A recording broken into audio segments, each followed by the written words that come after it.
I have a friend who bought an old book. Tengo un amigo que compró un libro en una tienda de libros usados para leerlo en un viaje. Me dijo que por más de una semana, la novela fue su fiel compañera de viaje. Simplemente no podía dejarla a un lado. Le comenté a mi amigo que sí le debió haber gustado mucho ese libro. Y él me contestó, así es, pero cuando llegué al final, me encontré con que alguien había arrancado la última página. Y me decepcioné mucho porque no fue sino hasta que llegué a casa y compré otra copia del libro que pude saber cómo terminaba la historia. Supongo que es muy frustrante leer una buena novela y no poder leer su final. Sucede lo mismo con la Biblia. Podemos beneficiarnos de la lectura de las primeras partes de la Biblia sin conocer cómo termina. Pero si no estudiamos el Nuevo Testamento, es como si nunca leyéramos la última página de la novela. El Antiguo Testamento plantea preguntas, problemas y esperanzas, pero las respuestas y cumplimientos aparecen al final de las Escrituras, en el Nuevo Testamento. Esta es la cuarta lección en nuestra serie Construyendo una teología bíblica. Hemos titulado esta lección Contornos de la teología bíblica del Nuevo Testamento. Aquí veremos algunas de las características esenciales de la teología bíblica en la culminación de la revelación de Dios en el Nuevo Testamento. Tomemos un momento para revisar lo que hemos visto en esta serie. Hemos señalado que los cristianos tienden a seguir tres estrategias principales hacia la exégesis o la interpretación de las Escrituras. El análisis literario, observando a la Biblia como un retrato literario diseñado para enfatizar ciertas perspectivas teológicas. El análisis temático, observando la Biblia como un espejo que refleja nuestros intereses tradicionales y contemporáneos. Y el análisis histórico, viendo la Biblia como una ventana a los eventos históricos que ésta describe.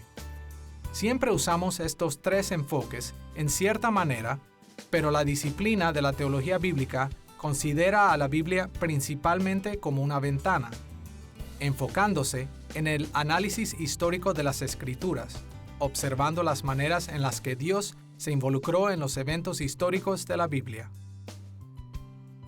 Por esta razón, definimos la disciplina de la teología bíblica de esta manera.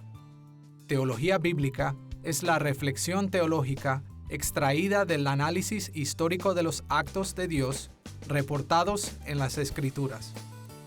La teología bíblica se enfoca en los relatos que Dios ha hecho en su historia y saca conclusiones para la teología cristiana de estos eventos.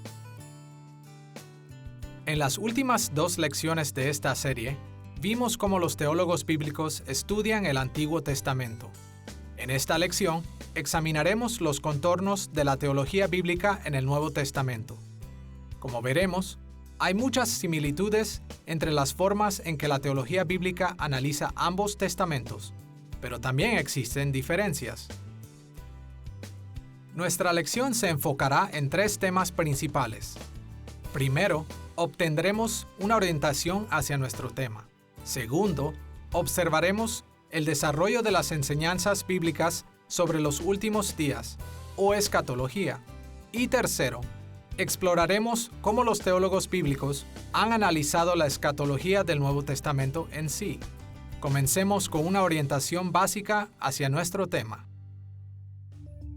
Una manera de llegar al corazón de la teología del Nuevo Testamento es comparándolo y contrastándolo con lo que hemos aprendido acerca de la teología bíblica del Antiguo Testamento.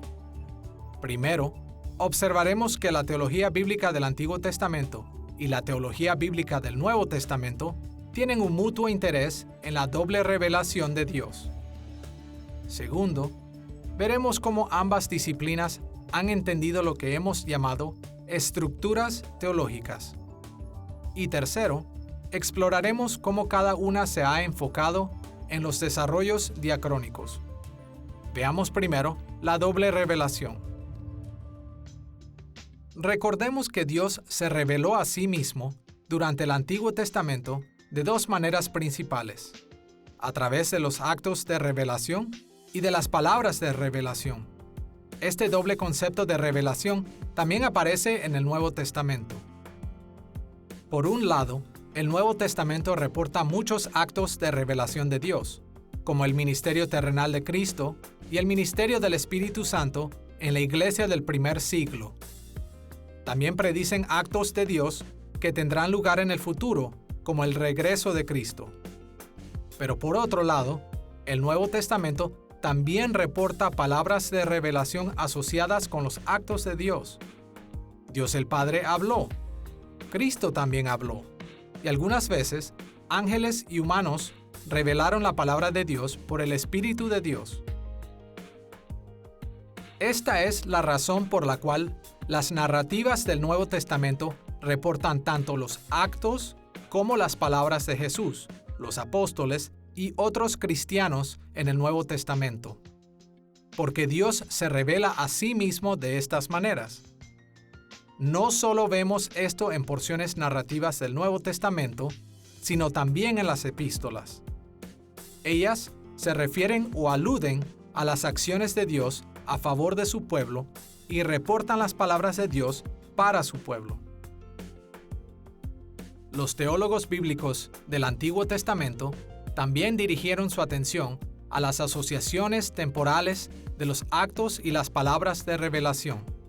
Algunos actos de Dios fueron seguidos por palabras de revelación subsecuentes. Algunos fueron asociados con palabras de revelación simultáneas, y aún otras fueron precedidas por palabras de revelación. Los teólogos bíblicos han señalado que el Nuevo Testamento contiene estos tres tipos de palabras. Los evangelios reportan cómo Dios habló a través de las palabras de Jesús para reflejarse en las primeras acciones de Jesús. Ellos también reportan momentos en los que las enseñanzas de Jesús explicaron sus acciones simultáneas, al igual que también hay momentos cuando Jesús predijo acciones futuras. Lo mismo se puede decir de los autores y personajes en los libros de los Hechos y Apocalipsis, como también en las epístolas del Nuevo Testamento.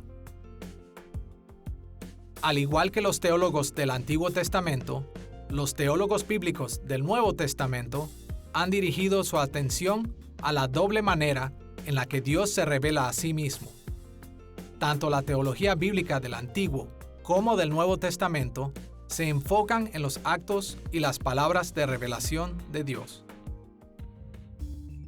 Adicionalmente, la teología bíblica del Antiguo y del Nuevo Testamento comparten ideas similares de las estructuras teológicas.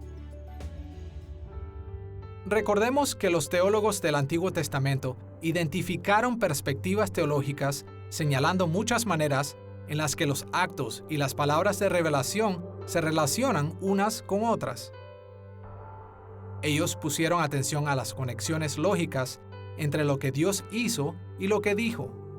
Estas estructuras van desde muy básicas hasta muy complejas, y los teólogos bíblicos del Nuevo Testamento han notado el mismo tipo de estructuras teológicas en el Nuevo Testamento. Ahora, tocaremos los tres niveles de estructuras teológicas en la teología del Nuevo Testamento. Primero, un ejemplo de estructuras del nivel básico. Segundo, un ejemplo de estructuras del nivel medio. Y tercero, un ejemplo de estructuras de nivel complejo. Pensemos primero en las estructuras teológicas de nivel básico en el Nuevo Testamento. Las estructuras básicas aparecen en el Nuevo Testamento a través de una simple intersección lógica de revelaciones divinas. Las palabras divinas explican los actos de Dios y estos actos clarifican el significado de sus palabras. Diferentes actos se conectan lógicamente uno con otro, y diferentes palabras se intersecan unas con otras. Cuando estos tipos de estructuras lógicas aparecen en una escala menor, ellas forman estructuras o perspectivas de nivel básico. Para dar un ejemplo, en Mateo capítulo 2, versículos 1 al 12, Mateo reportó cómo Dios actuó en el nacimiento de Jesús, intersecando con las acciones y las palabras de los Reyes Magos de Oriente. El nacimiento de Jesús fue anunciado al mundo por una estrella en el cielo. Los magos entendieron que esta estrella anunciaba el nacimiento de un nuevo rey, y por muchos meses Quizás hasta 2 años ellos siguieron la estrella buscando al nuevo rey. Y cuando finalmente encontraron al niño, lo adoraron.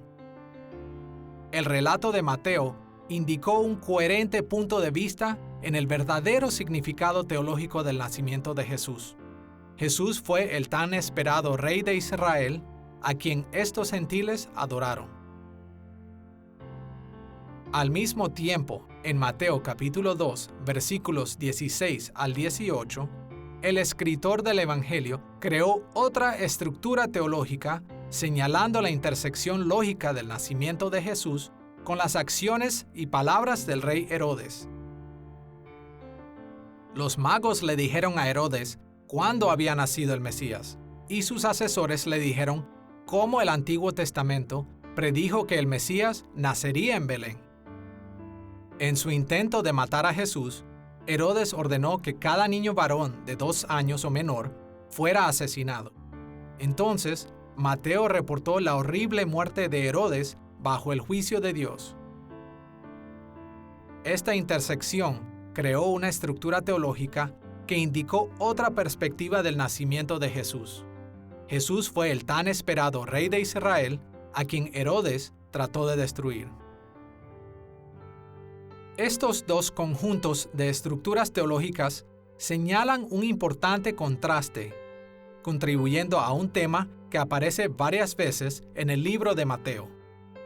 La reacción de Herodes por el nacimiento de Jesús anunció el hecho de que muchos en Israel rechazarían a Jesús como su Mesías e incluso buscarían su muerte.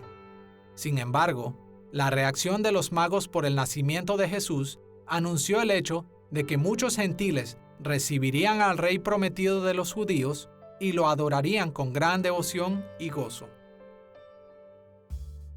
Habiendo visto varias estructuras del nivel básico, veamos unos ejemplos de lo que hemos llamado estructuras teológicas del nivel medio. Cuando expandemos nuestra visión para incluir múltiples estructuras de nivel básico, a menudo vemos que forman puntos de vista teológicos más grandes o más complejos. Una de las estructuras teológicas medias más importantes es el arreglo del pacto en la teología del Nuevo Testamento. Por ejemplo, hablamos de la colección de libros desde el Evangelio de Mateo hasta el Apocalipsis de Juan como el Nuevo Testamento. Aquí la palabra testamento es usada como sinónimo de pacto. Llamamos a esta porción de la Biblia el Nuevo Testamento precisamente porque está asociada con el nuevo pacto anunciado por los profetas del Antiguo Testamento. Varios profetas del Antiguo Testamento anunciaron que después del exilio de Israel, Dios establecería un pacto final con su pueblo. Isaías capítulo 54, versículo 10, y Ezequiel capítulo 34, versículo 25, y capítulo 37, versículo 26, se refieren a este pacto como un pacto de paz. Jeremías capítulo 31, versículo 31, se refiere al mismo pacto como un nuevo pacto. Las estructuras teológicas de nivel medio asociadas con el nuevo pacto juegan un rol muy importante en la teología del Nuevo Testamento. Recordemos cómo los pactos en el Antiguo Testamento organizaron su teología en términos de las dinámicas de la benevolencia divina, la lealtad humana y las consecuencias de las bendiciones y maldiciones. De la misma manera, estas 4 dinámicas rigen la vida en el nuevo pacto y organizan la intersección lógica de muchos conjuntos de perspectivas teológicas más grandes en el Nuevo Testamento.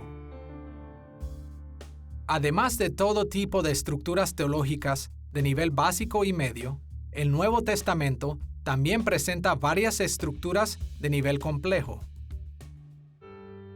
Como hemos visto en nuestras lecciones sobre el Antiguo Testamento en esta serie, la estructura teológica más compleja y comprensiva del Nuevo Testamento es el reino de Dios, la perspectiva bíblica que ve la meta de la historia como la transformación de la tierra de la corrupción del pecado a el lugar glorioso de la presencia y el reino de Dios.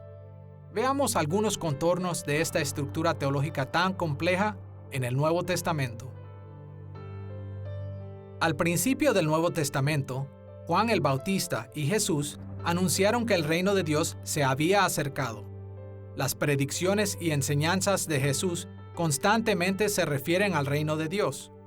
De hecho, el mensaje del Evangelio de Jesús frecuentemente es llamado las buenas nuevas del reino.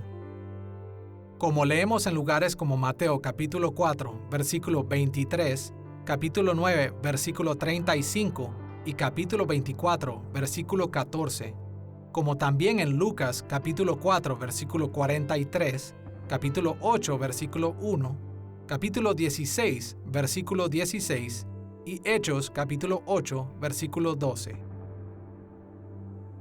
Junto con los escritores del Antiguo Testamento, Jesús y los autores del Nuevo Testamento creyeron que desde el principio la meta de la historia ha sido que Dios sea glorificado mediante el establecimiento de su reino en toda la tierra a través del servicio fiel de creyentes como imágenes santas. Ellos estaban convencidos que el trabajo de Dios en la primera venida de Cristo comenzó la etapa final del reino de Dios en todo el mundo y que al final la tierra entera sería transformada en el reino de Dios al regresar Cristo, la imagen más santa de Dios. Leemos acerca de esta esperanza en Apocalipsis capítulo 11, versículo 15. Los reinos del mundo han venido a ser de nuestro Señor y de su Cristo, y Él reinará por los siglos de los siglos. Como veremos más adelante en esta lección, la teología del reino de Dios toma en cuenta cada aspecto de la teología del Nuevo Testamento. El sistema coherente de todo el Nuevo Testamento se puede resumir bajo el criterio de la venida del reino de Dios a la tierra a través de Cristo. Así vemos que la teología bíblica del Nuevo Testamento es muy similar a la teología bíblica del Antiguo Testamento, tanto en el enfoque en los actos y palabras de revelación, como en la identificación de las estructuras teológicas. Pero a pesar de estas similitudes, necesitamos ser conscientes de un contraste más grande: las maneras en que los teólogos bíblicos del Nuevo Testamento han manejado los desarrollos diacrónicos. Veamos este aspecto de la teología bíblica tocando 3 puntos. Primero, el carácter diacrónico de la teología del Nuevo Testamento. Segundo, los obstáculos para el estudio diacrónico del Nuevo Testamento. Y tercero, una nueva dirección que los teólogos bíblicos del Nuevo Testamento han enfatizado en lugar del análisis diacrónico. Consideremos primero el carácter diacrónico del desarrollo teológico en el Nuevo Testamento. En nuestras lecciones anteriores, vimos que se ha puesto mucha atención a las maneras en las que la teología del Antiguo Testamento se ha desarrollado con el paso del tiempo. Cada vez que Dios reveló más de sí, actuando o hablando en la historia, en mayor o menor grado, sus nuevas revelaciones reconfiguraron las estructuras teológicas existentes. Lo mismo es cierto en la historia del Nuevo Testamento. Mientras la historia del Nuevo Testamento avanzaba, las estructuras teológicas sufrieron cambios diacrónicos. Por ejemplo, al final del periodo del Antiguo Testamento, la palabra de Dios, a través de los profetas, esperaban con ansiedad las bendiciones de Dios que recibirían cuando Israel regresara del exilio. Cuando Cristo apareció, estas preocupaciones teológicas, con el regreso del exilio, se reenfocaron hacia el entendimiento de cómo Dios había comenzado a derramar estas bendiciones en Cristo. El ministerio terrenal de Cristo, con su crucifixión y su resurrección, aseguró la esperanza contenida en el Antiguo Testamento a una resurrección de nueva vida. Y su ascensión al cielo garantizó el derramamiento del Espíritu Santo anunciado por los profetas del Antiguo Testamento. Más aún, al continuar los apóstoles con el trabajo de Cristo, la esperanza del Antiguo Testamento del extendimiento de la misericordia de Dios para los gentiles después del exilio se convirtió en realidad a través de la propagación del Evangelio. Y por supuesto, las predicciones del glorioso regreso de Cristo en el Nuevo Testamento apuntaban al día cuando las esperanzas del Antiguo Testamento para la nueva creación entera vendrían en Cristo.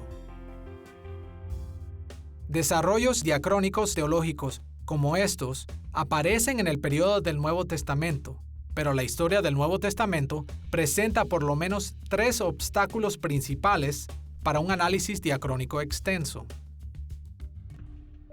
En primer lugar, en comparación con el Antiguo Testamento, el Nuevo Testamento cubre un periodo de historia muy corto. Comparemos por un momento la longitud de historia en el Antiguo y Nuevo Testamento. Sin incluir los días prehistóricos de los primeros 11 capítulos del Génesis, el Antiguo Testamento trata con más de 1600 años de historia, extendiéndose desde el tiempo de Abraham, quien vivió alrededor de 2000 años antes de Cristo, hasta el último profeta, quien ministró alrededor de 400 años antes de Cristo. En comparación, la historia del Nuevo Testamento es muy corta. Todo el Nuevo Testamento representa solamente como 100 años de historia. Aunque el Nuevo Testamento presenta el desarrollo diacrónico más importante, el ministerio terrenal de Cristo simplemente no cubre suficiente historia para tener un mayor desarrollo diacrónico en ese mismo periodo. En segundo lugar, la mayoría de las situaciones en el Nuevo Testamento son muy similares entre sí. En cambio, el Antiguo Testamento presenta una gran variedad de circunstancias en su historia. En el periodo patriarcal, el pueblo de Dios fue una familia seminómada en Canaán. Después fueron esclavos en Egipto. Después se convirtieron en una nueva nación bajo el liderazgo de Moisés. Después de eso, conquistaron Canaán durante el periodo de los jueces. Sus circunstancias cambiaron otra vez cuando las primeras monarquías de Israel movilizaron la nación hacia el esplendor imperial, y otra vez cuando los últimos reyes y líderes vacilaron entre la obediencia y la rebelión. Su situación empeoró cuando Dios los envió al exilio, y se mejoró cuando finalmente Él comenzó a restaurar el reino a través de aquellos que regresaron del exilio a la tierra prometida. Mientras el pueblo de Dios pasaba a través de estas circunstancias, Dios actuó y les habló en maneras que fueron apropiadas para sus situaciones, acomodándose a sus necesidades.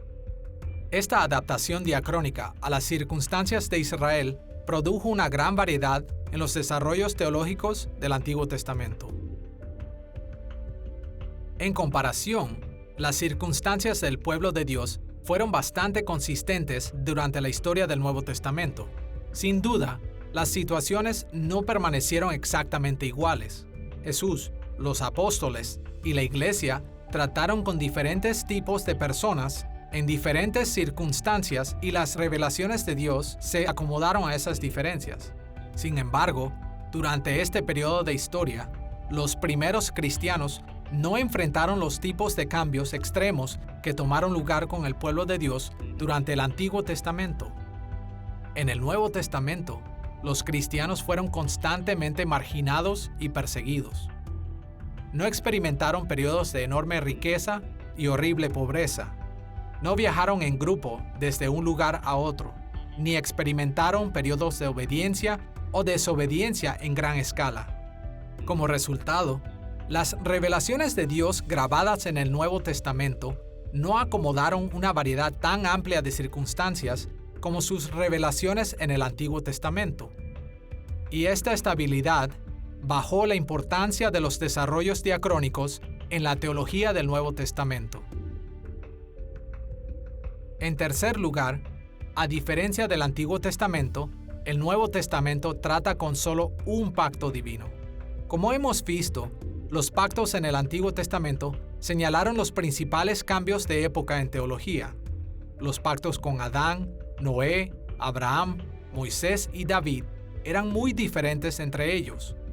Y como resultado, cambios teológicos muy importantes ocurrieron cuando la historia se movía a través de cada uno de estos periodos de pacto. En contraste, el Nuevo Testamento solo representa un pacto, el nuevo pacto en Cristo. Este pacto comienza a desarrollarse cuando la historia del Nuevo Testamento se trasladó desde la primera venida de Cristo hasta la historia de la Iglesia. Y todo este rango de historia fue caracterizado por dinámicas de benevolencia divina, la lealtad humana y las consecuencias de bendiciones o maldiciones de un solo pacto. La ausencia de múltiples pactos en el Nuevo Testamento también disminuye la importancia de los desarrollos diacrónicos en el Nuevo Testamento. Debido a que los cambios diacrónicos en la historia del Nuevo Testamento no fueron tan dramáticos como los cambios en el Antiguo Testamento, los teólogos bíblicos del Nuevo Testamento han cambiado su atención a una nueva dirección. En lugar de enfocarse en diferentes periodos históricos, han tendido a tratar todo el periodo de historia del Nuevo Testamento como un solo periodo. Ahora, como hemos dicho, hay desarrollos diacrónicos en el Nuevo Testamento. Hay cambios importantes entre el ministerio terrenal de Jesús, la historia de la Iglesia y el regreso en gloria de Cristo. Aún así, es justo decir que el Nuevo Testamento tiende a tratar estos desarrollos como un periodo unificado, como parte de una sola imagen de Cristo y su obra. Por ejemplo, los evangelios no solo nos hablan acerca de la vida de Jesús, sino también muchas veces se refiere a la continuación del ministerio de la Iglesia después de la partida de Jesús y también a su regreso en gloria. El libro de los Hechos y las epístolas no solo tratan con eventos después del ministerio de Jesús, sino que también hacen referencia a la vida de Jesús y más adelante a su regreso. El libro de Apocalipsis no solo trata con el futuro regreso de Jesús, sino también observa hacia atrás la vida y la historia de la Iglesia después de su partida. La unidad teológica creada por la corta historia, la uniformidad de circunstancias y el pacto único del Nuevo Testamento hacen difícil hacer un estudio diacrónico extenso. Así, los teólogos bíblicos han puesto mayor atención a una nueva dirección. En lugar de dividir la historia de los actos y las palabras de revelación de Dios en el Nuevo Testamento en pequeños segmentos, se han enfocado en las diferentes maneras en que los autores del Nuevo Testamento proveen diferentes perspectivas de todo el periodo. De hecho, el Nuevo Testamento nos provee muchas evaluaciones teológicas diferentes de toda la historia de este periodo. Consideremos, por ejemplo, que la historia de la vida de Jesús es escrita de 4 diferentes maneras por los 4 escritores de los Evangelios: Mateo, Marcos, Lucas y Juan. Aunque los escritores de los Evangelios no se contradicen entre ellos, sus libros ofrecen puntos de vista muy diferentes en los eventos históricos de la vida de Cristo. Representan 4 perspectivas teológicas diferentes. Lo mismo se puede decir del libro de los Hechos, las epístolas de Pablo, Pedro, Santiago, Juan y Judas, así como los libros de Hebreos y Apocalipsis. Todos ellos presentan una variedad de perspectivas teológicas en toda la revelación del Nuevo Testamento. Estas partes del Nuevo Testamento no se contradicen entre ellas, sino que muestran diferentes vocabularios, categorías y énfasis teológicos. Por esta razón, los teólogos bíblicos del Nuevo Testamento han tomado su disciplina en una dirección que ha probado ser muy fructífera. Ellos han comparado las diferentes maneras en que los autores del Nuevo Testamento ofrecen perspectivas teológicas distintivas del periodo histórico que va desde la vida de Cristo hasta su regreso. Hacen preguntas como: ¿cómo interpretó Pablo los poderosos actos de Dios en la historia del Nuevo Testamento? ¿Cómo Lucas y Juan hicieron esto? ¿Cuáles fueron sus diferencias? ¿Qué ideas tenían en común? Esta dirección ha guiado a los teólogos bíblicos del Nuevo Testamento a muchos puntos de vista importantes. Con esta orientación general hacia los contornos de la teología bíblica del Nuevo Testamento, debemos ver nuestro segundo tema principal: los desarrollos en la escatología, la enseñanza bíblica acerca de los últimos días. Como veremos, ningún otro tema es tan central para las formas en las que los teólogos bíblicos han abordado la teología del Nuevo Testamento. Pero para entender por qué la teología bíblica ha tenido este énfasis, debemos comprender cómo las perspectivas de los últimos días del Nuevo Testamento se desarrollaron de puntos de vista previos. Iremos en 3 direcciones. Primero, veremos la escatología tradicional, o sea, las formas en las que este tema ha sido abordado en la teología sistemática. Segundo, veremos la escatología del Antiguo Testamento.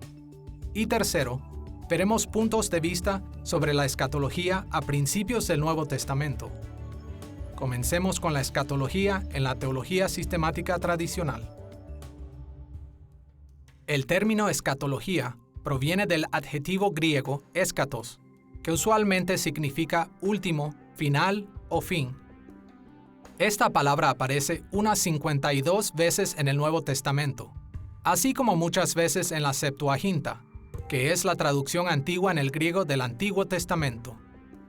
En el Nuevo Testamento, el término eschatos se refiere por lo menos 15 veces a los últimos días, las cosas finales o los últimos tiempos. Y así, escatología es un término técnico teológico que significa la doctrina de los últimos días, cosas finales o últimos tiempos. A través de los siglos, la escatología ha sido una categoría principal de la teología sistemática tradicional. Los sistemáticos normalmente han discutido las enseñanzas de las Escrituras en 5 categorías principales: teología propia, antropología, soteriología, eclesiología y finalmente escatología. En la teología sistemática, así como en un número importante de credos y confesiones, la escatología ha sido generalmente el tema principal, final, porque se enfoca en el futuro, especialmente en los eventos asociados con el regreso de Cristo. A través de los siglos, la mayoría de los cristianos han entendido que la Biblia es muy clara acerca de ciertos aspectos de los últimos tiempos.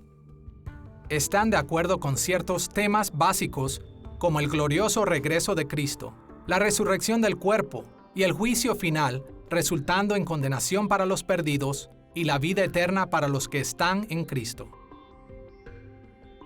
Pero más allá de estas enseñanzas básicas, discusiones tradicionales de la escatología han creado fuertes divisiones entre cristianos. Por ejemplo, el tema del milenio, que se centra en la interpretación de Apocalipsis capítulo 20, la predicción de Juan del reinado de 1000 años de Cristo en la tierra. A través de los siglos, cristianos han tomado una variedad de interpretaciones. ¿Este capítulo se refiere a un reinado de 1000 años literal o no? ¿Será precedido por ciertas señales identificables? ¿Acaso ya ha comenzado? Seguidores de Cristo bien informados han respondido estas preguntas de diferentes maneras. Ellos han seguido varias direcciones en la escatología porque la enseñanza bíblica sobre estos asuntos no es clara.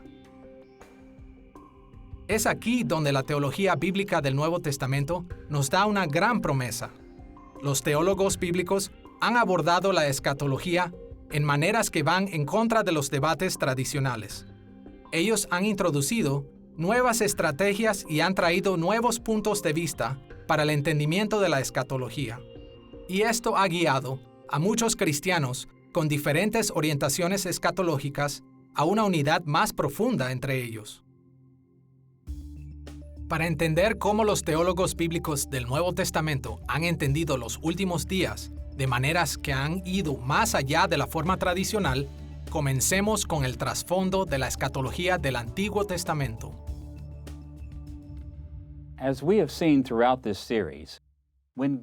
Como hemos visto a través de esta serie, cuando Dios se reveló a sí mismo mediante sus actos y palabras de revelación, Él provocó desarrollos en la teología. La escatología no fue inmune a estos desarrollos diacrónicos. Las enseñanzas del Antiguo Testamento acerca de los últimos días se han desarrollado de manera significativa a través del tiempo. Estos desarrollos diacrónicos en el Antiguo Testamento crean el marco para que los teólogos bíblicos del Nuevo Testamento también descubran más acerca de la escatología. En esta sección, veremos cómo la escatología se ha desarrollado a lo largo de los principales pactos administrativos del Antiguo Testamento, comenzando con el pacto de Adán, siguiendo con el pacto de Noé, de Abraham, de Moisés, de David. Cada una de estas etapas aportó elementos esenciales para la escatología del Antiguo Testamento. Al comienzo de la historia bíblica, Dios reveló dos elementos cruciales de la escatología del Antiguo Testamento. El primero de estos está implícito en la creación misma. La humanidad fue creada a la imagen de Dios, y fuimos llamados a trabajar como sus sacerdotes reales, llenando la tierra y sometiéndola. A través de estos aspectos de la creación, Dios reveló que su objetivo para la historia era que toda la tierra fuera un lugar donde su gloria habitara con su pueblo. Con el pecado de Adán y Eva, Dios reveló el segundo elemento crucial de la escatología del Antiguo Testamento. Desde este punto y en adelante, habría dos grupos de personas compitiendo por el control del mundo. Génesis capítulo 3, versículo 15, revela que la simiente de la mujer y la simiente de la serpiente pelearían por el control del mundo. La simiente de la mujer son aquellos que se mantienen fieles a Dios, mientras que la simiente de la serpiente son aquellos que siguen el camino de Satanás. Hasta el final de los tiempos, estos dos grupos pelearán por el control del mundo, pero Dios prometió que al final la victoria le pertenecería a Él mismo y a la simiente fiel de la mujer. Habiendo visto los dos elementos introducidos durante el tiempo de Adán, dirijamos nuestra atención al pacto con Noé. Después del diluvio universal en Génesis capítulo 7, Dios hizo un pacto con Noé. Este pacto aseguró la estabilidad de la naturaleza de tal manera que la humanidad no temería más por una aniquilación mientras prosigan con el plan de Dios para el mundo. En Génesis capítulo 8, versículo 22, Dios dijo que las estaciones, el día y la noche continuarían mientras la tierra permanezca. Mediante esta promesa, Él aseguró a la fiel simiente de la mujer que tendrían el medio ambiente natural necesario para lograr el propósito de Dios para ellos. La tierra que había sido maldita por la caída no prevalecería contra ellos. Y de hecho, la estabilidad garantizada a través del pacto con Noé continuaría hasta que la meta de la historia fuera alcanzada.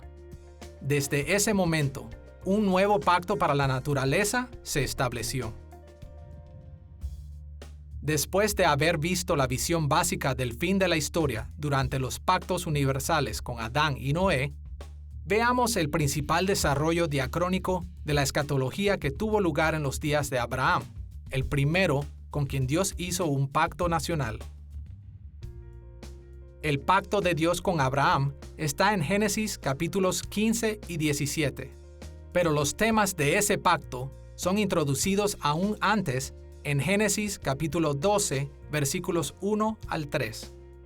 En estos versículos, Dios escogió a Abraham, de entre todas las familias de la tierra, para ser el elegido en quien depositaría las promesas hechas a Adán y a Noé.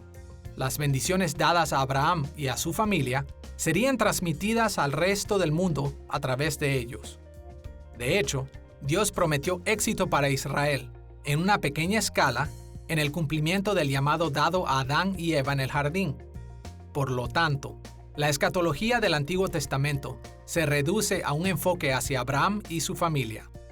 El objetivo final de la historia vendría a todo el mundo a través de ellos. Ahora, observemos el segundo pacto que Dios hizo con Israel, el pacto con Moisés. En los días de Moisés, la escatología del Antiguo Testamento se desarrolló aún más. Los desarrollos diacrónicos de la escatología en el pacto con Moisés son bastante complejos. Por lo tanto, vamos a examinarlos en dos pasos. Primero, la maldición del exilio. Y segundo, las bendiciones de la restauración del exilio. Como hemos visto, el pacto con Moisés se centró en la ley de Dios como la guía de Israel para la difusión de su reino hacia todo el mundo. A los israelitas se les ofreció muchas bendiciones si obedecían la ley, pero también fueron amenazados con muchas maldiciones si se apartaban de la ley.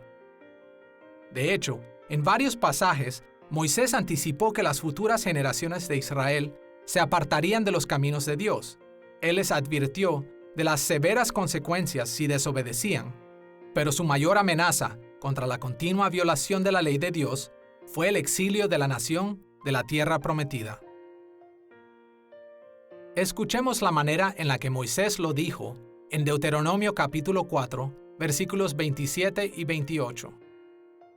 Y Jehová os esparcirá entre los pueblos, y quedaréis pocos en número entre las naciones a las cuales os llevará Jehová, y serviréis allí a dioses hechos de manos de hombres, de madera y piedra, que no ven, ni oyen, ni comen, ni huelen. La amenaza del exilio no era solo una terrible amenaza para los israelitas, sino para toda la raza humana. Recordemos que desde la época de Abraham, la meta de Dios para la historia era que el reino de Dios fuera alcanzado a través de Israel. El exilio reduciría en gran manera el número de los israelitas y los removería de la tierra, haciendo así que las promesas hechas a Abraham y el llamado a Adán y a Eva fuera mucho más difícil de cumplir. Con las consecuencias negativas en mente, debemos regresar al tema de la restauración del exilio que Dios prometió a través de Moisés. Afortunadamente, Moisés dejó claro que a pesar del futuro exilio de Israel, Dios no dejaría a Israel abandonado. En Deuteronomio capítulo 4, versículos 30 y 31, Dios prometió que cuando Israel se arrepintiera de sus pecados y regresaran a la fiel obediencia de Dios, Él los escucharía y les restauraría a su tierra. Aún más que esto, en Deuteronomio capítulo 30, versículo 5, Dios prometió en esta restauración hacerlos más numerosos y prósperos que nunca antes. Una clave de la escatología de Moisés es la forma en la que él describe este tiempo de arrepentimiento y restauración de Israel a su tierra. Escuchemos lo que él dijo en Deuteronomio capítulo 4, versículo 30. Cuando estuviereis en angustia y te alcanzaren todas estas cosas, si en los postreros días te volvieres a Jehová tu Dios y oyeres su voz. La declaración de Moisés aquí es crucial para el desarrollo diacrónico de la escatología del Antiguo Testamento, porque Moisés usó esa terminología, traducida aquí como los postreros días. Esta frase es traducida en la Septuaginta con el término eschatos y caracteriza el tiempo glorioso cuando Israel regresa del exilio. La elección de palabras de Moisés aquí serían la base sobre la cual los profetas del Antiguo Testamento y los autores del Nuevo Testamento describieron la última etapa de la historia del mundo como los últimos días, postreros días o el escatón. Desde este punto en adelante, el regreso de Israel del exilio jugó un rol crucial en la enseñanza bíblica acerca de la escatología. Ahora estamos en posición de ver los desarrollos escatológicos que surgieron durante el periodo del pacto con David. Los desarrollos en este periodo fueron relativamente complejos también, así que los veremos en 3 etapas. Primero, los días de la monarquía unida. Segundo, el tiempo de los primeros profetas de Israel. Y tercero, los días de los profetas posteriores de Israel. Consideremos primero cómo la revelación de Dios transformó la escatología en el tiempo de la monarquía unida de Israel. Como ya hemos visto, el pacto de Dios con David se enfocó especialmente en el establecimiento de la familia de David como la permanente dinastía de Israel. Los descendientes de David y Jerusalén con su templo jugaron un rol central en la teología de Israel, incluyendo su entendimiento del fin de los tiempos. De hecho, en el Salmo 72, versículos 8 al 11, encontramos que un futuro hijo de David reinaría sobre toda la tierra. Dominará de mar a mar, y desde el río hasta los confines de la tierra. Ante él se postrarán los moradores del desierto, y sus enemigos lamerán el polvo. Los reyes de Tarsis y de las costas traerán presentes. Los reyes de Sabá y de Seba ofrecerán dones. Todos los reyes se postrarán delante de él. Todas las naciones les servirán. Y esta visión del futuro se amplía aún más en el Salmo 72, versículos 17 al 19. Será su nombre para siempre. Se perpetuará su nombre mientras dure el sol. Benditas serán en él todas las naciones. Lo llamarán bienaventurado. Bendito Jehová Dios, el Dios de Israel, el único que hace maravillas. Bendito su nombre glorioso para siempre. Y toda la tierra sea llena de su gloria. Amén y amén. De aquí en adelante, el fin de la historia fue anexado al éxito del gobierno de la Casa Real de David desde Jerusalén sobre el mundo entero.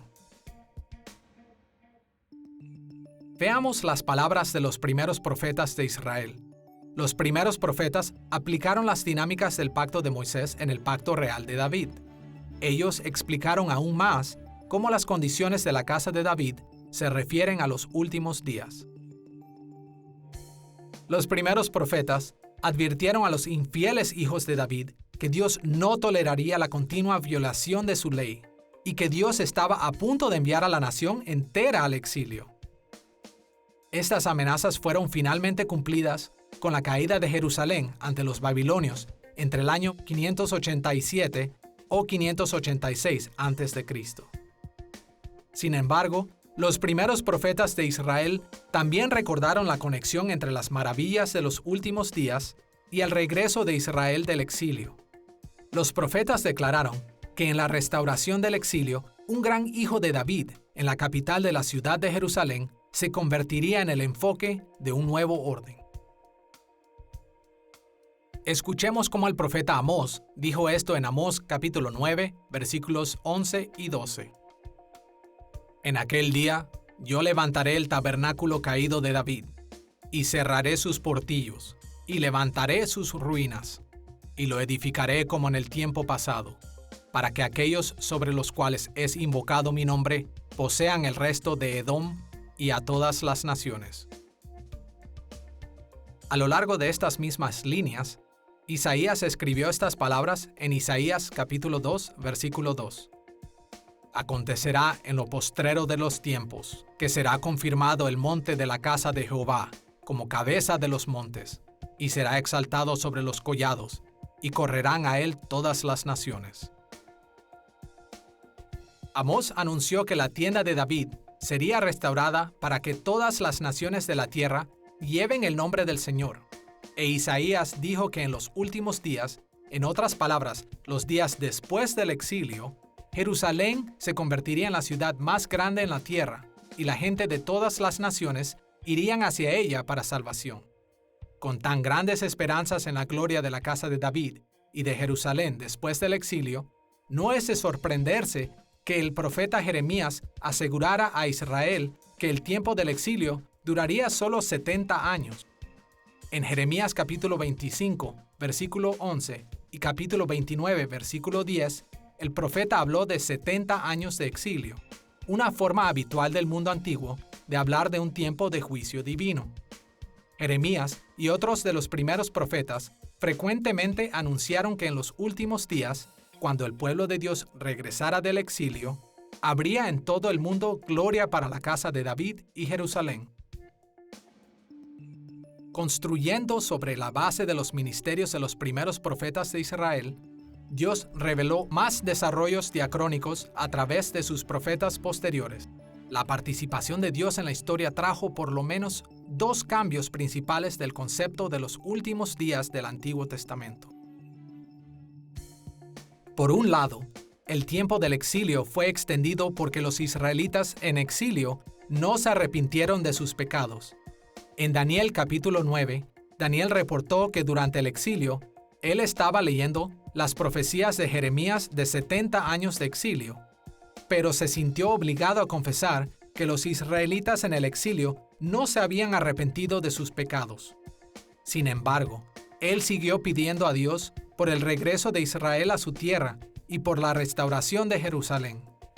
A medida que leemos más adelante en Daniel capítulo 9, el ángel Gabriel le dio a Daniel la respuesta de Dios. El exilio de Israel no terminaría cuando dijo Jeremías. Porque el pueblo de Dios había fallado en arrepentirse, el exilio sería extendido 7 veces más largo, a 70 semanas de años. Como Dios había establecido en Levítico capítulo 26, Él respondería al continuo pecado con maldiciones 7 veces mayores. En pocas palabras, Daniel aprendió que Dios había pospuesto la gloriosa restauración de Israel por aproximadamente 490 años. Por otro lado, los profetas posteriores también revelaron que Dios mostró gran misericordia a su pueblo, dándoles la oportunidad de acortar su exilio. En el año 539 a.C., Dios cumplió su palabra a través de Jeremías en una manera inesperada. Él causó que el emperador persa Ciro liberara a Israel para reconstruir el templo de Dios en Jerusalén. Para este tiempo, un pequeño número de israelitas regresaron a la tierra prometida bajo el liderazgo de Zorobabel, un descendiente de David. Los profetas Ageo y Zacarías, así como el autor de Crónicas, animaron a este pequeño grupo de repatriados a moverse más allá en las bendiciones de Dios, reconstruyendo Jerusalén. Pero tristemente, en el tiempo de Esdras y Nehemías, la comunidad restaurada había desobedecido una vez más la ley de Dios. Así, el profeta Malaquías declaró que el principio de las gloriosas esperanzas escatológicas de Israel serían pospuestas a un tiempo distante en el futuro, así como Daniel lo supo antes que él. El Antiguo Testamento termina con este triste aplazamiento de la era escatológica. Así vemos que el desarrollo diacrónico escatológico del Antiguo Testamento se inició en los días de Adán y fue refinado más adelante en los días de Noé. Con Abraham, la bendición de Israel para el mundo se convirtió en el medio por el cual Dios traería la historia a su fin. Moisés conectó esta esperanza con el regreso glorioso de Israel del exilio. El pacto con David puso su dinastía y a Jerusalén en el centro de estos últimos días gloriosos después del exilio. Y aunque hubo un pequeño periodo de esperanza, cuando un número de israelitas regresaron a su tierra desde Babilonia, la continua rebelión de Israel hizo que el Antiguo Testamento terminara con la esperanza del escatón aplazado a un futuro distante. Ahora, estamos listos para ver cómo la doctrina de los últimos días se desarrolló aún más allá en el tiempo del Nuevo Testamento. Primero, veremos el punto de vista de los últimos días sostenido por la mayoría de los judíos del primer siglo. Y segundo, la dramática revisión escatológica en el ministerio de Juan el Bautista y de Jesús. La mayoría de los judíos en Palestina del primer siglo sostuvieron puntos de vista de los últimos días parecidos a los del Antiguo Testamento. Como el profeta Daniel predijo, Israel sufrió por siglos bajo la tiranía de los gentiles, los babilonios, los medos y los persas, los griegos y finalmente los romanos extendieron el exilio de Israel por cientos de años. A través de estos siglos, los fieles judíos querían ver el cumplimiento de la esperanza de la restauración y gloria de Israel en los últimos días. Muchos rabinos expresaron esta esperanza en una visión doble de la historia. Por un lado, se refirieron a su situación actual como esta era. Esta era se extendió a través de los altibajos de la historia de Israel hasta el punto bajo de la destrucción de Jerusalén y el largo exilio de Israel. La aparente victoria del mal sobre el bien hizo que esta era se caracterizara en gran medida en términos negativos. Fue un tiempo de fallas, dolor y muerte. Por otro lado, muchos rabinos también hablaron de un segundo periodo de historia, el tiempo de la futura gloria de Israel. Ellos llamaron a este periodo futuro como la era por venir. Ese tiempo en la historia sería una era sin fin de bendiciones y triunfos de Israel sobre el mal. En ese tiempo, Dios juntaría a todo su pueblo exiliado, juzgando la infidelidad en Israel, juzgando la maldad de las naciones, glorificando a Jerusalén y a su rey, y propagando las bendiciones de Abraham hasta los confines de la tierra. Durante las décadas anteriores y durante el tiempo de Jesús, había muchas discordias religiosas entre los judíos en Palestina. Estos desacuerdos eran sobre cómo tomaría lugar la transición de esta era a la era por venir. Sectas apocalípticas creían que el escatón vendría a través de una abrupta, catastrófica intervención divina. Otros grupos, generalmente llamados celotes, creían que la era por venir surgiría como un movimiento militar de los judíos en contra de los gobernantes romanos y verían el apoyo de Dios en sus esfuerzos. Partidos llamados nomistas, como los fariseos y saduceos, sostenían que los últimos días vendrían solo cuando Israel probara ser fiel a la ley de Moisés.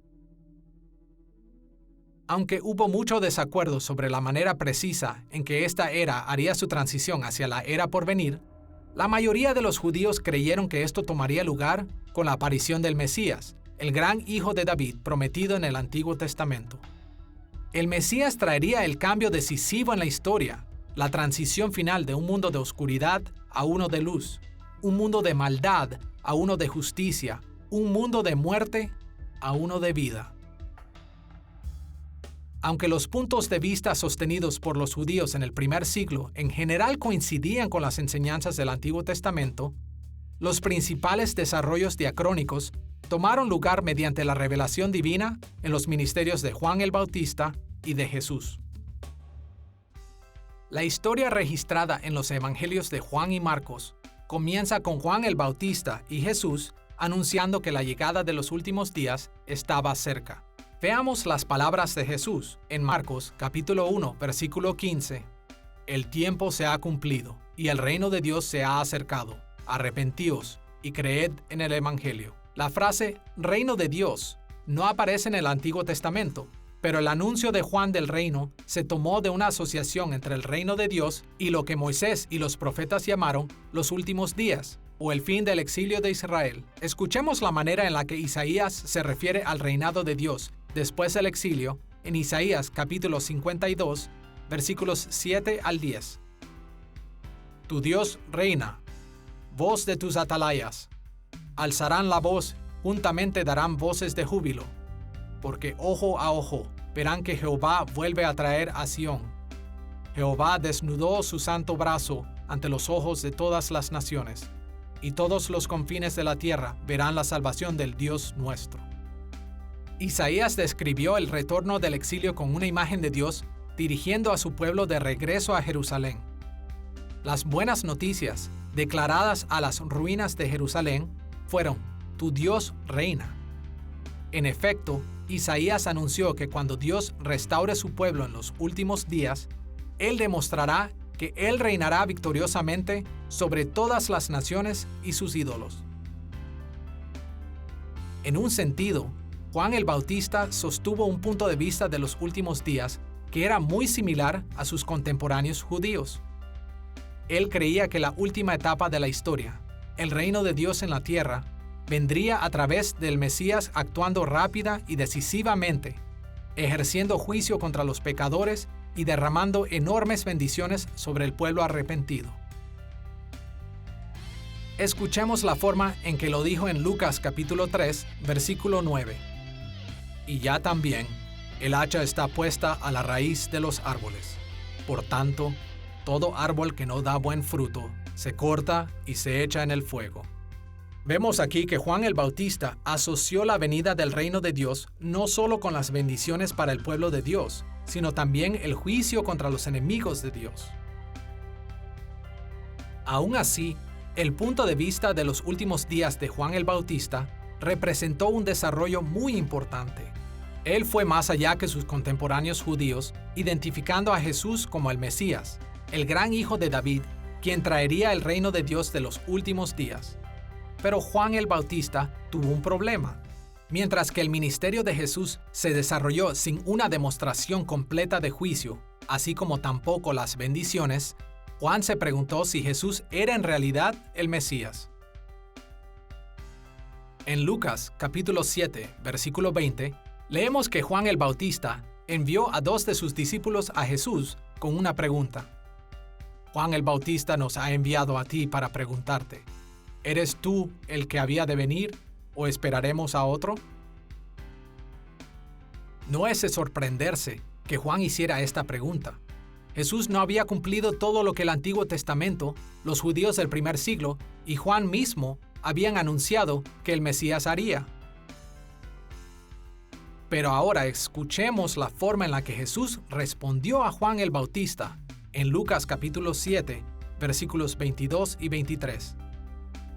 Los ciegos ven, los cojos andan, los leprosos son limpiados, los sordos oyen, los muertos son resucitados, y a los pobres es anunciado el Evangelio, y bienaventurado es aquel que no halle tropiezo en mí. En este pasaje, Jesús aludió a un número de profecías de Isaías acerca de la restauración de Israel en los últimos días después del exilio. Al referirse a estas cosas, él afirmó el hecho de que los actos y palabras de revelación de su ministerio demostraron que él estaba en el proceso de cumplir las profecías de los últimos días del Antiguo Testamento. Pero Jesús también advirtió a Juan el Bautista y a todos los demás a que no desfallecieran por causa de él. Jesús animó a Juan a no perder la esperanza por la forma en la que él estaba cumpliendo el reino de Dios en los últimos días. En pocas palabras, Jesús le dijo a Juan el Bautista, he cumplido suficientes expectativas del final de los tiempos del reino de Dios para que creas que cumpliré el resto. Para poner esto en términos de esta lección, las palabras de Jesús aludieron a un mayor desarrollo diacrónico que estaba tomando lugar. La perspectiva del Antiguo Testamento sobre los últimos días se transformó de manera dramática desde los días de Adán a Malaquías. Y de la misma manera, las revelaciones de Dios a través de Jesús estaban trayendo una nueva transformación a la escatología. Jesús declaró que la era por venir no aparecería súbitamente como se esperaba. En cambio, el escatón se cumpliría en un tramo largo de tiempo. En varias de sus parábolas del reino, en Mateo capítulos 13 al 25, Jesús explicó que el reino de Dios vendría en 3 fases. Comenzaría con su primera venida en una manera pequeña, crecería por un periodo indefinido de tiempo y alcanzaría su totalidad solo cuando Él regrese en gloria. El ministerio terrenal de Jesús inauguraría la era por venir con algunas bendiciones y juicios de los últimos días. La era por venir continuaría a lo largo de esta era por un periodo de tiempo, mientras Cristo reina en el cielo y su iglesia crece. En la segunda venida de Cristo, la era por venir alcanzaría su consumación, y esta era de pecado y muerte llegará a su fin. Los teólogos bíblicos a menudo se refieren a este desarrollo escatológico de diferentes maneras. Ellos lo describen como el ya pero todavía no, el ahora pero todavía no, y la superposición de las eras. Algunas veces hablan de esto simplemente como la escatología inaugurada. Cualquiera que sea la terminología, la idea básica es la misma. Los profetas, los judíos del primer siglo y aún Juan el Bautista pensaron en la llegada de los últimos días como un simple paso histórico. Jesús también vio la transición de los últimos días como el último paso de la historia, pero consideremos esta analogía. Todos nosotros sabemos que un paso normal humano puede ser visto como un movimiento, un solo paso. Pero si observamos este paso más de cerca, no es difícil ver que puede ser dividido en al menos 3 fases: levantar el pie del suelo, extenderlo a través del aire y bajar el pie al suelo. De la misma manera, Jesús explicó que los últimos días o el escatón vendría gradualmente. Él anunció que este sería inaugurado con su primera venida, que continuaría creciendo por un periodo indefinido y finalmente alcanzaría su consumación con su glorioso regreso. Ya que vimos cómo la escatología bíblica se desarrolló desde el tiempo de Adán hasta el tiempo de Jesús, estamos listos para ver cómo los teólogos bíblicos han planteado la escatología en el Nuevo Testamento. Como seguidores de Cristo, entramos a la fe cristiana con un trasfondo cultural moderno. Todos venimos a Cristo con puntos de vista muy diferentes de los antecedentes de los escritores del Nuevo Testamento. Y por estas diferencias, a menudo tenemos que trabajar muy duro para entender la mentalidad del mundo que gobernó cuando los autores del Nuevo Testamento concibieron su fe. Esta es una de las grandes ventajas de la teología bíblica. Esta teología ha traído a relucir algunas de las perspectivas básicas que los autores del Nuevo Testamento usaron una y otra vez para expresar su fe cristiana. Para entender esta perspectiva, observaremos 3 puntos. Primero, tocaremos la importancia de la escatología en el Nuevo Testamento. Segundo, exploraremos el concepto de Cristo en el Nuevo Testamento, o cristología, como el cumplimiento del escatón. Y tercero, veremos cómo la soteriología del Nuevo Testamento, la doctrina de la salvación, fue formada por la escatología. Veamos primero la importancia de la escatología. Although it may sound like an overstatement at first, Aunque puede parecer exagerado al principio, la escatología en 3 fases de Jesús era tan prominente en los corazones de los primeros cristianos que la encontramos tanto implícita como explícitamente en cada página del Nuevo Testamento. Por supuesto, sabemos que el Nuevo Testamento toca otros muchos temas teóricos y prácticos, pero los teólogos bíblicos han demostrado que de una manera u otra, cada enseñanza del Nuevo Testamento fue formada por la escatología en 3 fases de Jesús. Por generaciones, la gran mayoría de los judíos en Palestina han anhelado que el Mesías introduzca los últimos días, la era de la victoria, la salvación y la vida eterna. Probablemente, con la excepción de Lucas, cada escritor del Nuevo Testamento era judío, y cada uno de ellos, incluyendo Lucas, estaba profundamente involucrado con la teología judía. Como resultado, la preocupación teológica judía de los últimos días mesiánicos contribuyeron en gran manera a la estructura teológica básica de los escritores del Nuevo Testamento. La escatología fue especialmente importante para el Nuevo Testamento porque las enseñanzas de Jesús acerca de los últimos días fueron una de las maneras más grandes en las que los cristianos se separaron con el judaísmo del primer siglo. Los líderes religiosos judíos y la población judía en general se enfurecieron con el cristianismo precisamente por la perspectiva cristiana mesiánica de los últimos días. Los cristianos creían que el Mesías ya había venido, pero de una manera inesperada. Él había sufrido y muerto a manos de los judíos y gentiles. Él había resucitado y ascendido al cielo, donde Él gobierna sobre todo. Y Él regresará un día para juzgar a toda la humanidad, incluyendo a los incrédulos en Israel. Este escenario mesiánico era totalmente contrario a lo que la mayoría de los judíos creían en esos días. Y por esto, los autores del Nuevo Testamento estaban profundamente preocupados con la escatología en 3 fases de Jesús. Y esta preocupación se refleja en todo lo que ellos escribieron. Una manera de ver cuán dominante era la escatología para los autores del Nuevo Testamento es al notar que ellos hablaron de todo el periodo del Nuevo Testamento como los últimos días. Primero, los autores del Nuevo Testamento llamaron a los días de Jesús y sus apóstoles los últimos días, o escatón, como podemos ver en Hebreos capítulo 1, versículos 1 y 2. Dios, habiendo hablado muchas veces y de muchas maneras en otro tiempo a los padres por los profetas, en estos postreros días nos ha hablado por el Hijo, a quien constituyó heredero de todo, y por quien asimismo hizo el universo. Aquí el autor de Hebreos se refiere al tiempo de sus lectores como los postreros días. Al hacer esto, él no tenía la intención de apuntar a un tiempo futuro específico antes de la venida de Jesús, sino al hecho de que a través de Jesús, Dios había hablado de una manera definitiva.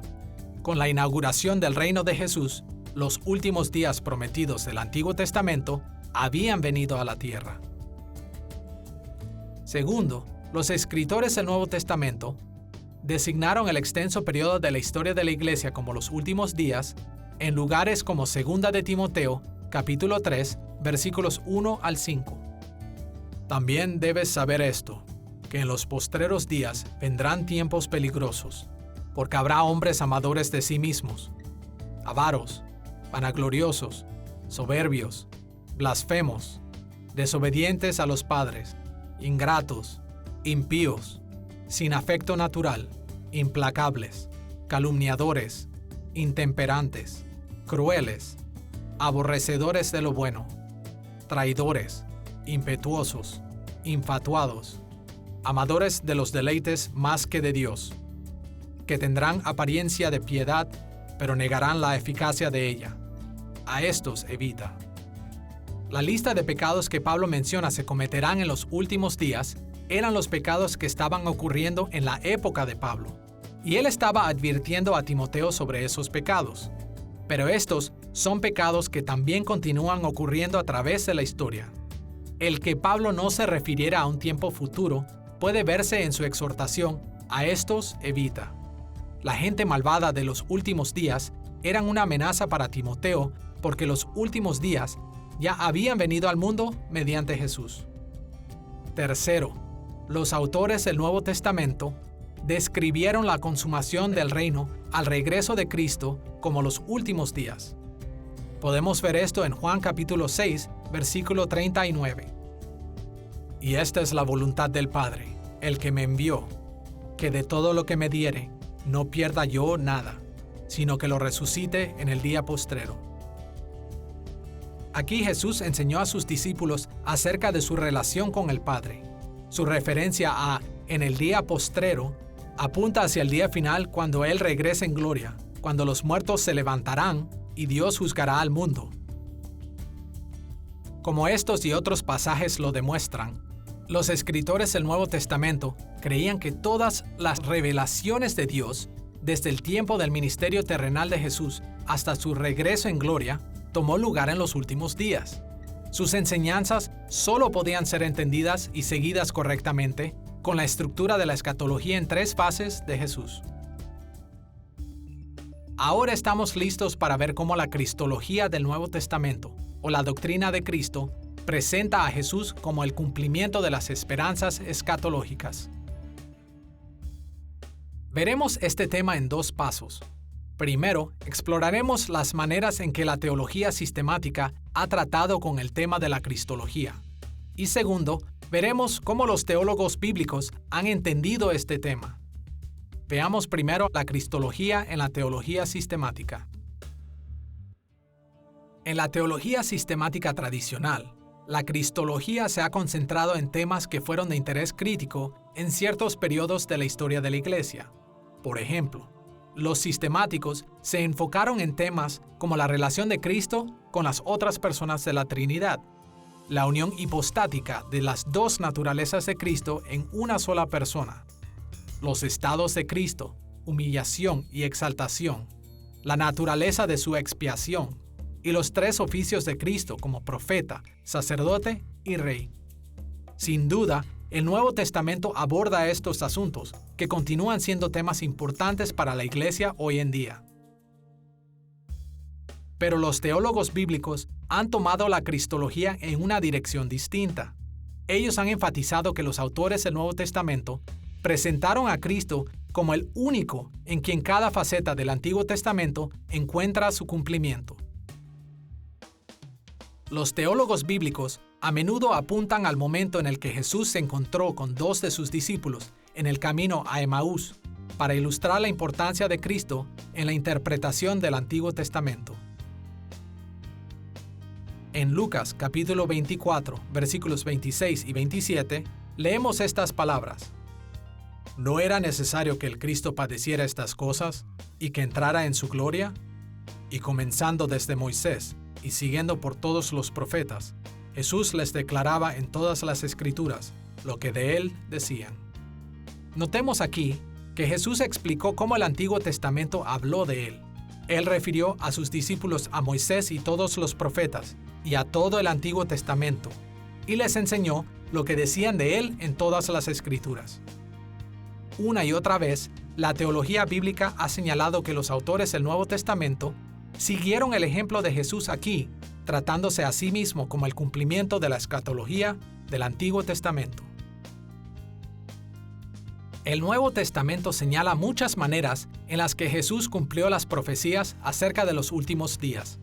Pero el cumplimiento de las profecías no expresa adecuadamente la perspectiva del Nuevo Testamento sobre Cristo. En su lugar, debemos entender que la esperanza escatológica del Nuevo Testamento estuvo concentrada en la persona de Jesús.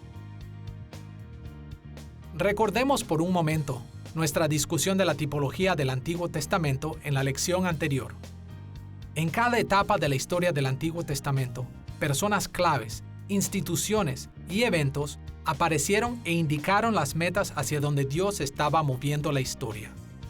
Eran muestras preliminarias, presagios o tipos de lo que sería plenamente cumplido al final de la historia. Por esta razón, ya que Jesús era el Cristo, el Mesías que trajo el escatón, los autores del Nuevo Testamento hablaron de Cristo como el cumplimiento de todos los tipos del Antiguo Testamento.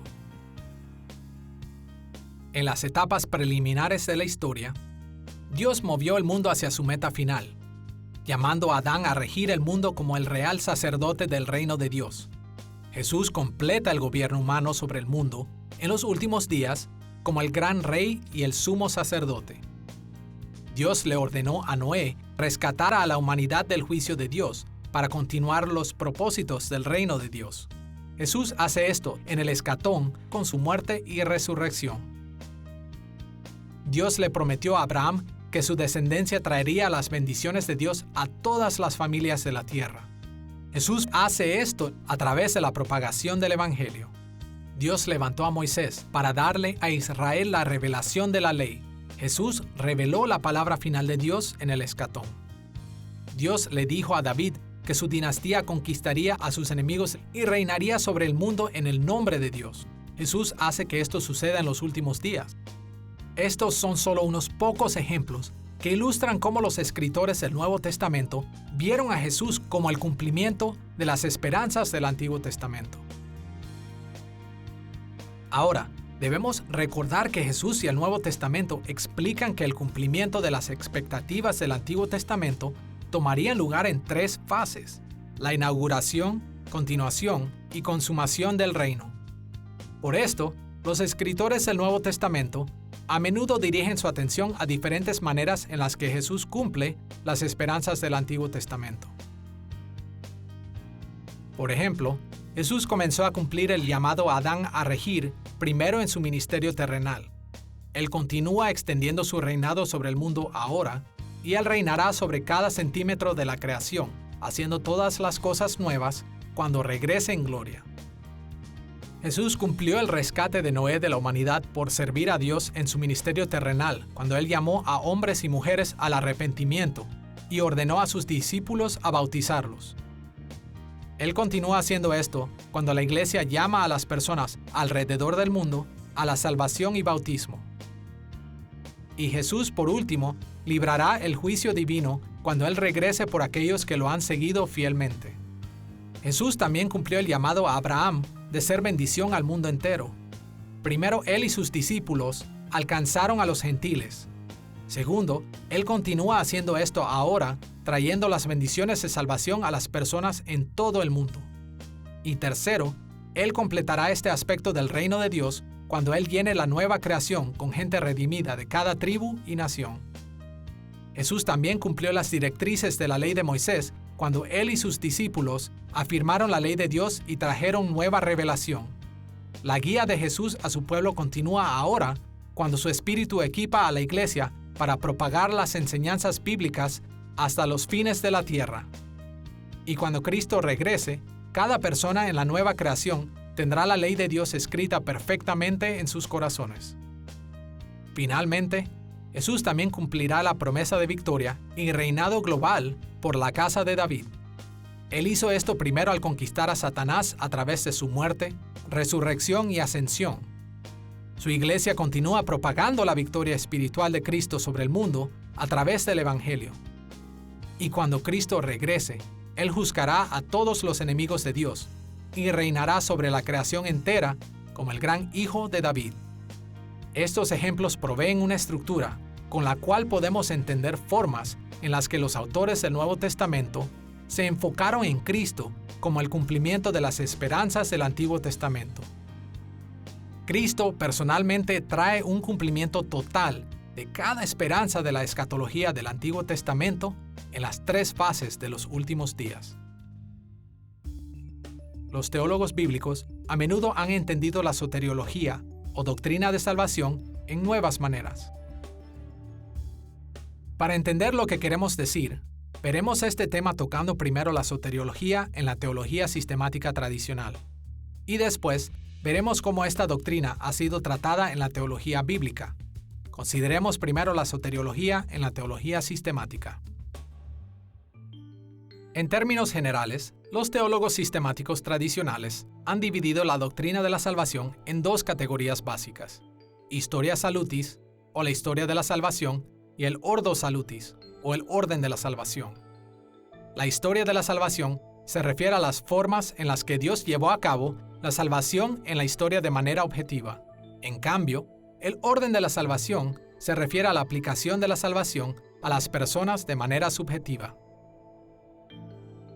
En la teología sistemática, la realización de la salvación, o historia salutis, ha sido estrechamente definida como la suma de lo que Dios llevó a cabo en el ministerio terrenal de Cristo. Se le ha puesto mucha atención a la expiación de Cristo. ¿Por quién murió Cristo? ¿Por qué murió por nosotros? ¿Qué logró con su muerte? En décadas recientes, se le ha dado más atención a la resurrección de Cristo. ¿Por qué se levantó Cristo de la muerte? ¿Qué tiene que ver su nueva vida con nuestra salvación? Los teólogos sistemáticos también hablan de la ascensión de Cristo, su entronación en los cielos y cómo su reinado presente afecta a aquellos que creen en Él. Y ellos también hablan del regreso de Cristo en gloria bajo la categoría de la escatología. Pero aparte de estas consideraciones principales, los teólogos sistemáticos no han dedicado mucha atención a la realización objetiva de la salvación. En cambio, los teólogos sistemáticos han concentrado la mayor parte de su atención en la aplicación de la salvación, o el ordo salutis. Este énfasis ha establecido el rumbo a seguir para la mayoría de los cristianos, enfatizando cómo la salvación debe ser aplicada a las vidas de las personas individualmente. Aún hoy, cuando usamos términos como regeneración, arrepentimiento, fe, justificación, santificación y glorificación, usualmente tenemos en mente aspectos específicos de la aplicación de la salvación a individuos. En el vocabulario teológico de casi todas las ramas de la Iglesia, la regeneración se refiere al nuevo nacimiento que las personas experimentan cuando inicialmente se les aplica la salvación. Arrepentimiento es cuando una persona se aparta del pecado y se acerca a Cristo. La fe es la creencia individual y la confianza en la gracia de Dios en Cristo para salvación. Justificación es la declaración forense de Dios de la justicia imputada a una persona recibida solamente a través del instrumento de la fe. El término santificación usualmente indica un crecimiento individual en santidad. Y glorificación es la completa aplicación de la salvación a una persona, la recompensa de la vida eterna. Muchos de nosotros estamos familiarizados con las maneras en las que estos aspectos de la soteriología son discutidos en la teología sistemática, pero la teología bíblica del Nuevo Testamento ha observado la doctrina de la salvación desde una posición diferente, perspectivas que son derivadas de las tres fases escatológicas de Jesús. En contraste con los teólogos sistemáticos, los teólogos bíblicos se han enfocado mucho más en el cumplimiento de la salvación, la historia salutis. Ellos han demostrado que en el Nuevo Testamento, la aplicación de la salvación a los individuos se entiende bajo la estructura de las tres fases escatológicas de Jesús, el cumplimiento histórico de la salvación en Él. Imaginemos la soteriología del Nuevo Testamento como un escenario teatral. Desde la perspectiva de la teología bíblica, el cumplimiento de la salvación en Cristo forma el telón de fondo del escenario. Este telón de fondo tiene tres paneles largos que representan la inauguración, la continuación y la consumación de los últimos días. La aplicación de la salvación a la vida de un individuo es como las acciones de un personaje parado al frente del escenario. Los autores del Nuevo Testamento describieron qué pasa cuando la salvación viene a un individuo, como si ellos estuvieran viendo el escenario desde 3 asientos diferentes en la audiencia. Ven la experiencia personal de la salvación en conexión con los 3 paneles de fondo que representan la inauguración, continuación y consumación de los últimos días. Desde la primera posición, un seguidor de Cristo afirma su salvación al estar unido a lo que Cristo logró durante la inauguración de los últimos días. Desde la segunda posición, un seguidor de Cristo vive la salvación a través de toda su vida al unirse a lo que Cristo está logrando durante la continuación de los últimos días. Y desde la tercera posición, los seguidores de Cristo experimentarán la salvación cuando ellos se unen a lo que Cristo logrará en la consumación de los últimos días. Es fácil ver que esta es la manera en la que los autores del Nuevo Testamento relacionaron el cumplimiento de la salvación con la aplicación de la salvación. Por ejemplo, el apóstol Pablo usó el término salvación de 3 maneras básicas. Algunas veces habló de la salvación desde el primer punto de vista como algo que ya había ocurrido. Por ejemplo, leemos estas palabras en Romanos capítulo 8, versículo 24. Porque en esperanza fuimos salvos. Aquí, Pablo habló de nuestra experiencia pasada de haber sido regenerados por el Espíritu Santo y puestos en un nuevo curso de vida porque fuimos unidos a lo que Cristo realizó hace 2000 años atrás. En otras ocasiones, Pablo habló de la salvación desde la segunda posición como una realidad actual y continua en la experiencia de los creyentes. Como él escribió en 1 de Corintios capítulo 1, versículo 18, porque la palabra de la cruz es locura a los que se pierden, pero a los que se salvan, esto es, a nosotros, es poder de Dios.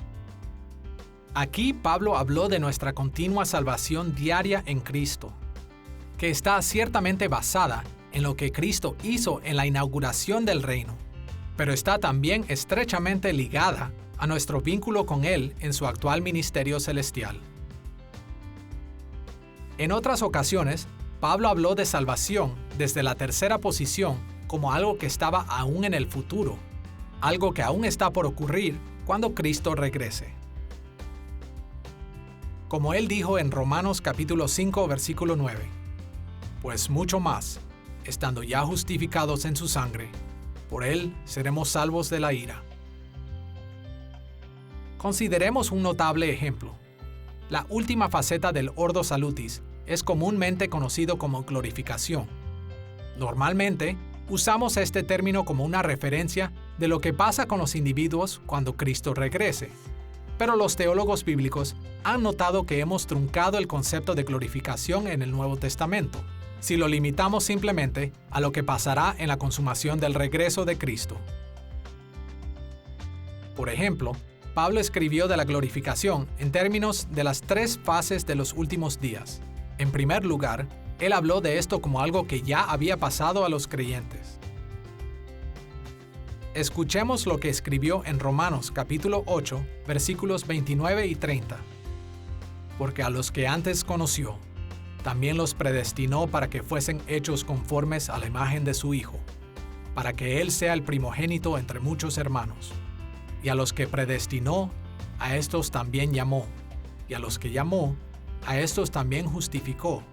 Y a los que justificó, a estos también glorificó. El verbo traducido como glorificó es edoxasen, y esta forma del verbo indica un evento que ya ocurrió. Porque las personas en Cristo son unidas a la glorificación de Cristo en su resurrección y ascensión, ellos ya han recibido con Él una medida de glorificación.